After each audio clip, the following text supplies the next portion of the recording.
Welcome to Student Connections, our students connecting with our community.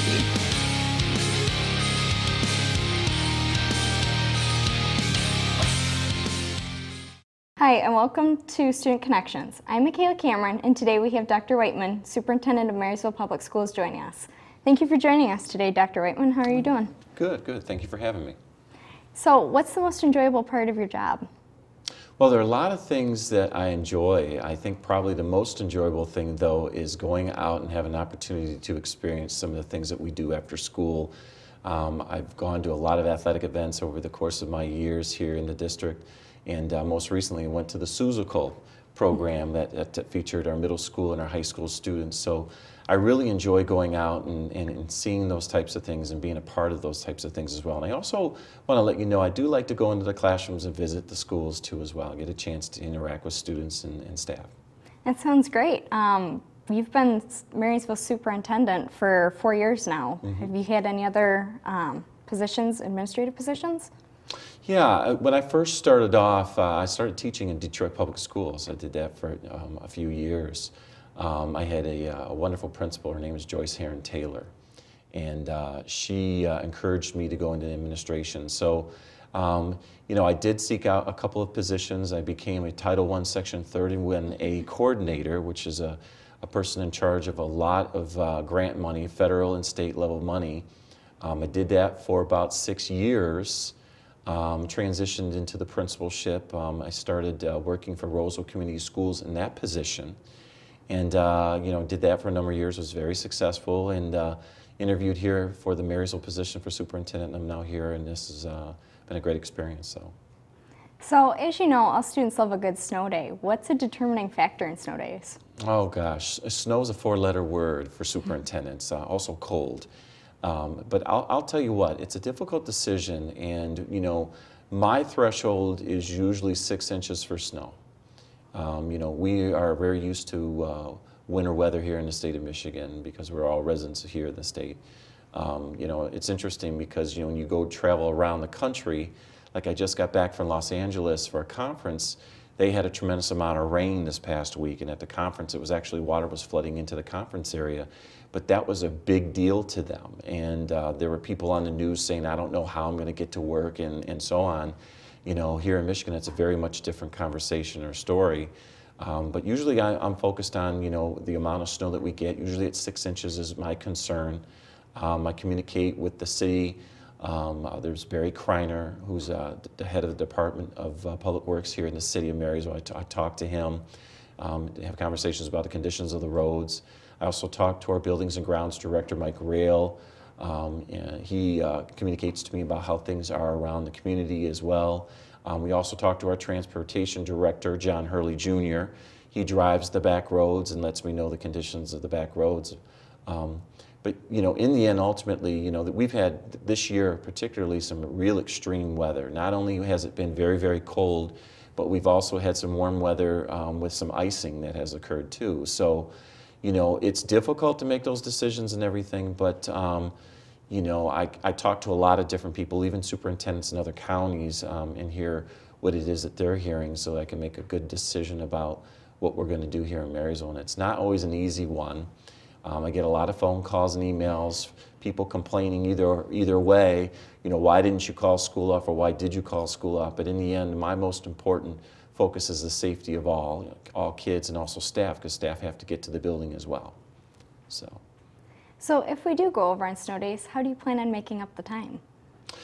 Well, you know, that's a good question. As you know, we have 180 academic days a school year. And of those days, we have 6 that we're allowed at the state to have for school closures for whatever the reason may be. So we have 10 right now, days that we've already have to call school off. But I did apply for a waiver. The state allows us to apply for an additional 3 days, and we just received a notification that we've been approved for those 3 days. So we currently now have 1 day that we're going to have to make up, and we have to have conversations with the union, also the Board of Education, to have discussions about how we're going to make that day up. But it's a possibility that we won't have to make up any days because of the emergency cold weather that we had at the end of January. The state legislature is considering forgiving all schools for those 4 days. So we're waiting to see what's going to happen there. But if we do have to make up a day, and right now we currently just have to make up one, I'm looking at possibly that Good Friday or Easter Monday in April. So stay tuned. So what do you think is the best way to communicate to parents and students that we do have a snow day? Well, I have a number of different things that I do. I'll just give you my protocol that I utilize. I always communicate, if we're going to call schools off, I always let my Board of Education know first. They need to know that immediately because it's important for them to be informed. The other thing that I do is I have a Twitter account. And anybody that is a follower on my Twitter account, I always communicate to them also right after the Board of Education and my administration and cabinet team members, when I send the text message out to my principals and directors, I send out a tweet. And usually that's about an hour before everybody else gets it on the news stations, because there's a little bit of a delay when I submit that on the web page. There's a little bit of a delay before that gets posted. And then I also do what's called a school messenger broadcast. So I send out a voice message, and I apologize at times because sometimes my voice messages are sent out early in the morning around 5:30, and I know that that isn't necessarily a phone call that a lot of people want to get, but I send out a phone message to everyone to let everybody know that schools are closed. In that particular broadcast as well, I also send out an email for everybody who is in that particular system, so that I communicate to them via email and also through text message through the phone system. So I do the best I can to get everybody the information as soon as I'm able to do so. And if I'm going to make a decision about calling school off, at the very earliest it'll be around 10 o'clock in the evening, so that families can make some adjustments to who it is that they're going to watch their kids while they're either at work or whatever it is that they have scheduled for the day. But I try to do it as soon as possible so that everybody can at least know and make some changes to their daily schedule. Sounds great. So the juniors are preparing to take SATs. Why do you think that's important for them and for the school district? Well, the SAT is probably the most important assessment that a high school student will take. We formerly used to take the ACT. We still have students that take it. But that determining assessment makes it gives us the opportunity to see how well we're doing in terms of our educational programs here in the district, but it also, that's the gateway assessment to what it is that they potentially could go to in terms of their school of choice. So we want our kids to perform very, very well on the SAT assessment, and we do what we can to prepare them for it. Right now, we have approximately every graduating class, on average, around 70% of our students go to a post-secondary institution or a college of their choice. And we want to make sure that they have some options when they graduate. So that's a very important assessment. But if you choose not even to go into, to go to college, it's okay, because we know, based upon an assessment, how well we've done here as a district. And, that might give you an opportunity to actually get a better job, or going into the military and whatever division you're looking into going to, or even getting going into the workplace or getting, into a trade school. So the middle school just renovated their media center. Why do you think that was important, and how do you think it benefits students? Well, I like that, the fact that, we focus on kids here in the district. That's one of the major focuses here with the Board of Education and District Administration. And when I first got here, I went into that library. And I think every Marysville High School student has gone through that library, and it looked like it was very outdated. There was furniture in there that dated all the way back to the 1960s. And I wanted to update that area because, again, updating that area, you can utilize it in many different ways. So we brought in an expert to assess the area. They gave us a couple designs that we looked at, and we felt that it was necessary to bring in some mobile furniture, so you can make different arrangements and configure it. But the benefit is this: kids go into that room now, enjoy the space. They go in there, and the teachers who actually are in that building do lessons. They hold meetings in there. Parents come into that room as well and have parent meetings.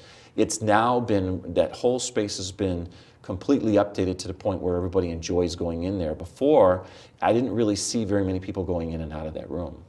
So Marysville is able to provide technology throughout schools. How is that made possible? Well, going back again to when I first came here to the district, what was going on is, and this happens a lot, school districts will pass a bond and they'll buy all these things at once. For example, they'll buy an entire lab or buy iPads or Chromebooks all at once. And what happens? They all go bad at the same time. So, you know, having that conversation and realizing what was happening, we decided to put in a purchasing schedule.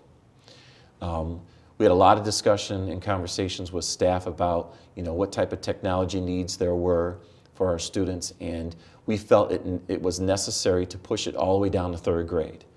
But, you know, having that decision also comes at a cost that goes with it. And, you know, putting together a purchasing schedule, for example, every 3rd grader and every 8th grader gets a new Chromebook. And they keep those Chromebooks for 4 years, and then they get a new one. Or once you become a senior, those Chromebooks get returned and they get recycled and reused at various different levels. So putting in place a purchasing schedule has enabled us to buy this technology so that everybody can go home at the end of the day, extend learning time, and do things that they'd like to do on their own time. So, you know, it's important for us to realize that, because in the end, ultimately, we wouldn't be able to do what we've currently been able to do if we didn't put in this type of purchasing schedule. So, Hey, thank you for joining us, and we wish you safe travels on your way home. Thank you. All right. I'm Mikayla Cameron from M6, your hometown station.